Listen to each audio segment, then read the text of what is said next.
Manchukuo. In 1932, Japan carved out a new nation from occupied Manchuria. They called it Manchukuo, the state of Manchuria. It even had an emperor, Puyi, the last emperor of China, installed as a puppet ruler. On paper, it was independent. In reality, it was controlled entirely by Japan. Japanese officials held all real power. Its resources fueled Japan's war machine. Its borders were enforced by Japanese troops. Coal, iron, and agriculture flowed south. The world knew it was a sham. Most countries refused to recognize it. The League of Nations condemned the occupation, but Manchukuo issued stamps, currency, and passports. It built cities and railways. For over a decade, it looked like a country. Then, in 1945, the Soviet Union invaded. Japan surrendered, and Manchukuo vanished overnight, a fictional state erased from history. Puyi was captured and later stood trial. Republic of Hatay. In 1938, a small sliver of land on the Turkish-Syrian border declared independence. It lasted exactly 1 year. Hatay, formerly part of French-controlled Syria, was claimed by Turkey. The region had a mixed population of Turks, Arabs, and Armenians. France, weakening before World War II and desperate to keep Turkey neutral, allowed a referendum. The vote was controversial, likely manipulated. In 1939, Hatay voted to join Turkey, and just like that, the republic was absorbed. It was never meant to last, just a diplomatic stepping stone. Today, it's a Turkish province, but Syria still marks it as occupied territory on some maps. The debate never truly ended. Free City of Danzig. Danzig was a compromise, a free city created after World War I, governed by the League of Nations, but with strong ties to Poland. It was an attempt to balance German and Polish interests. It was majority German. Its grand architecture, port, and history were deeply tied to Prussia, but its economy depended on Polish trade. A customs union linked the two. Resentment simmered on both sides. Tensions festered. In 1939, Hitler demanded its return. Poland refused. On September 1st, Nazi Germany invaded. The free city of Danzig became the spark that ignited World War II. After the war, it was renamed Gdansk and became part of Poland. The German population was expelled. The free city was gone. Kingdom of Iceland. Iceland was ruled by Denmark for centuries. But during World War II, Denmark was occupied by Nazi Germany, and Iceland saw its chance.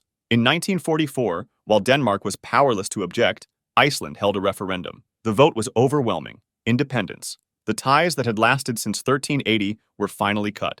The Kingdom of Iceland was declared. For a brief moment, it was a monarchy under the Danish crown in name only. The king had no power, no presence, and no legitimacy. Then, just weeks later, Iceland abolished the monarchy entirely and became a republic. The kingdom lasted less than a year, a symbolic step toward true sovereignty. Catalonia. In 1931, Catalonia declared autonomy within the Spanish Republic. It had its own government, language, and identity. Barcelona thrived culturally and economically. For a time, it looked like a new era, but the Spanish Civil War shattered everything. Francisco Franco's forces crushed the republic. Catalonia's government was dissolved. Its language was banned. Its symbols were criminalized. For nearly 40 years, Catalan identity was suppressed. Speaking Catalan in public could land you in jail. After Franco's death, autonomy was gradually restored, but full independence never came. Today, the debate rages on. Catalonia exists, but not as the nation it once briefly was. Referendums are declared illegal. The dream remains unresolved. California Republic. For 25 days in 1846, California was its own country. American settlers, fed up with Mexican rule, staged a revolt. They stormed a garrison in Sonoma, raised a homemade flag with a grizzly bear, and declared the California Republic. There was no army, no constitution, no clear plan. It was scrappy, disorganized, and short-lived. Within weeks, the U.S. military arrived and claimed California for itself during the Mexican-American War. The Republic was folded into U.S. expansion. The bear flag still flies as California's state flag, but the Republic? It barely had time to exist. Just a footnote in the rush towards statehood. Transvaal. The Transvaal was a Boer republic, a state founded by Dutch-descended settlers who fled British rule in South Africa. It was fiercely independent, isolated, and agricultural. Farmers ruled vast stretches of land. Then gold was discovered, and everything changed. The British wanted control. Thousands of prospectors flooded in. Tensions exploded into the Second Boer War, brutal, bloody, and marked by concentration camps where thousands of Boer women and children died. In 1902, the Boers surrendered. Transvaal became a British colony. Later, it was absorbed into the Union of South Africa. The republic was gone, but its legacy fueled Afrikaner nationalism for decades. Federal Republic of Central America. After breaking free from Spain and then briefly from Mexico, 5 Central American nations united in 1823. They formed the Federal Republic of Central America, a bold experiment in regional unity inspired by the United States. But it was doomed from the start. The regions were too different. Liberals and conservatives clashed violently. Economic interests diverged. Distance and poor infrastructure made governance nearly impossible. Civil wars broke out. Leaders were overthrown. By 1841, the Federation collapsed. In its place, Guatemala, Honduras, El Salvador, Nicaragua, and Costa Rica, each going their own way. The dream of unity lived on in symbols and rhetoric, but the republic itself? A brief, failed experiment. Karelo-Finnish SSR. During World War II, the Soviet Union seized territory from Finland. In 1940, it created the Karelo-Finnish Soviet Socialist Republic, one of the USSR's 15 constituent republics. It had its own government, language policies, and symbols. For a time, it was equal in status to Ukraine or Georgia. It was meant to showcase Soviet respect for Finnish culture, but it was always awkward. Its population was small, mostly Russian. Few Finns lived there. Its strategic value faded after the war ended. In 1956, Khrushchev quietly downgraded it. The Karelo-Finnish Soviet Socialist Republic became an autonomous region within Russia. Its brief existence as a full republic was over. Kingdom of the Two Sicilies. For over a century, southern Italy was ruled by the Kingdom of the Two Sicilies, a realm covering Sicily and the southern mainland. It was wealthy, cosmopolitan, and culturally distinct from the north. Naples was its glittering capital. Its court rivaled the grandest in Europe. Its navy was formidable. But internal problems festered. Corruption, poverty, and resentment of royal rule grew. In 1860, Giuseppe Garibaldi led a revolutionary army south. The kingdom fell in a matter of months. Its king fled. It was absorbed into the newly unified Kingdom of Italy. Southern identity remained strong, but the kingdom was erased from the map. Italy was won, but the south was left behind. Dutch East Indies. For over 300 years, the Dutch East India Company and later the Netherlands controlled a vast colonial empire across Southeast Asia. They called it the Dutch East Indies. It was a brutal, extractive regime. Spices, rubber, oil, all flowed back to Europe. Indigenous people were exploited, oppressed, and sometimes massacred. Forced labor and famine were common. During World War II, Japan invaded. The occupation was harsh, but it shattered colonial authority. After the war, nationalists declared independence under Sukarno.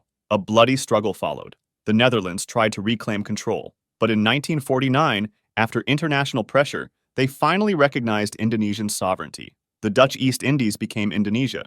Sahrawi Arab Democratic Republic. In 1976, as Spain withdrew from the Western Sahara, the Sahrawi people declared independence. The Sahrawi Arab Democratic Republic was born from the sand.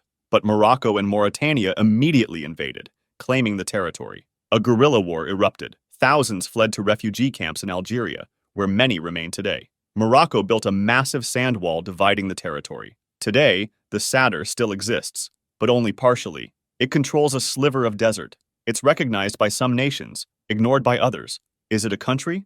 Technically, yes. Functionally, it's contested, occupied, and waiting. A government in exile with a people in limbo. Danish West Indies. For over 200 years, Denmark controlled 3 small Caribbean islands, St. Thomas, St. John, and St. Croix. They were sugar colonies, built on the labor of enslaved Africans brought across the Atlantic. But by the early 20th century, they were more trouble than profit. Sugar prices collapsed. Slavery had ended. Denmark was willing to sell. The U.S., eyeing strategic Caribbean control and worried about German expansion, bought them in 1917 for $25 million. It was one of the best real estate deals in history. Today, they're the U.S. Virgin Islands. The Danish colonial era is remembered in place names and crumbling forts, but the Danish West Indies are long gone. North German Confederation. After defeating Austria in 1866, Prussia united northern Germany into the North German Confederation. It was a federation dominated by Prussia, a stepping stone towards something greater. It had its own constitution, parliament, and military. Bismarck controlled it all, but it was always temporary. Southern German states remained independent, watching nervously. In 1871, after defeating France in a swift war, the Confederation dissolved. Southern states joined. In its place, the German Empire, proclaimed in the Hall of Mirrors at Versailles. The North German Confederation lasted just 5 years, but it was the blueprint for modern Germany. Without it, unification might never have happened. Puntland state of Somalia. In 1998, as Somalia collapsed into warlordism and chaos, the northeastern region declared autonomy. It called itself Puntland, a self-governing state within Somalia, not a breakaway nation. It wasn't seeking full independence like Somaliland. It wanted stability, governance, and security in a nation that had none. Elders and politicians formed a regional government. For years, it functioned as a de facto country. It had its own president, police, and courts. But piracy, extremism from Al-Shabaab, and clan rivalries plagued it. The state barely held together. Today, Puntland still exists in limbo, autonomous but not independent, stable but fragile, a state within a broken state. If you enjoyed this video, subscribe for similar ones and feel free to drop suggestions for the next video in the comments.